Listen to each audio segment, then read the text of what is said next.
Hi everyone! Kumusta po kayo? Si Sir Bibal po ito. It's been a long and busy week dahil preparation na para sa back to school. But today, let me share with you that I'll be having my own classroom this year. After isang taon na pagpo-float, ibig sabihin po floating teacher ako, wala po akong sariling classroom. So ako po ang nagta-travel sa 4 hanggang 5 classroom which is nakakadagdag sa pagod at alalahanin. Biruin mo, 4 hanggang 5 classroom lagi ang isiniset up ng isang floating teacher para po makapagklase. Samantala ngayon, napaka-blessed po natin dahil mga estudyante na lamang po ang magta-travel.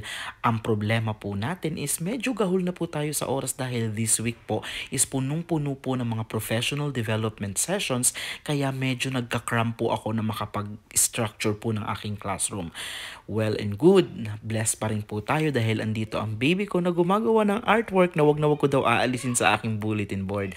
At nag-drawing na rin nga po siya sa aking smartboard para daw po ipakita ko sa aking mga estudyante.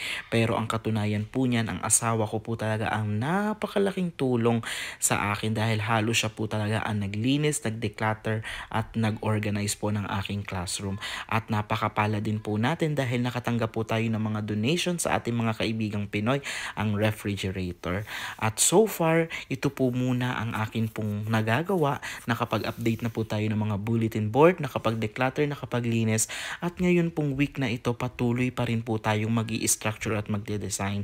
Sa kabilang banda, ito naman po ang mga supplies, nag-uumapaw po ang suporta ng admin sa ating mga bagong teachers, ganun din sa mga lumang teachers. Sadyan pong ganyan nag-uumapaw po talaga ang supplies. Halika po, tingnan nyo po dito sa aming storage area or storage room ng English department. Any time po at kung ano man po ang aming kailangan, pumunta po lang po kami dito. Nandito po, unlimited po ang supply. Samantala dahil unang taon po ng aking misis dito sa school, wala po siyang sariling classroom. So isa po siyang floating teacher.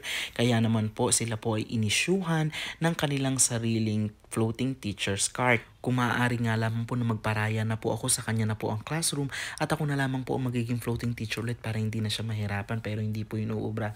It is what it is. Kaya naman po ipagdasal niyo po kami na sana po maging smooth po ang amin pong pagbaback to school ngayong Lunes. Marami pong salamat sa suporta. Hangad namin ang tagumpay at pag-unlad ng bawat isa. Salamat!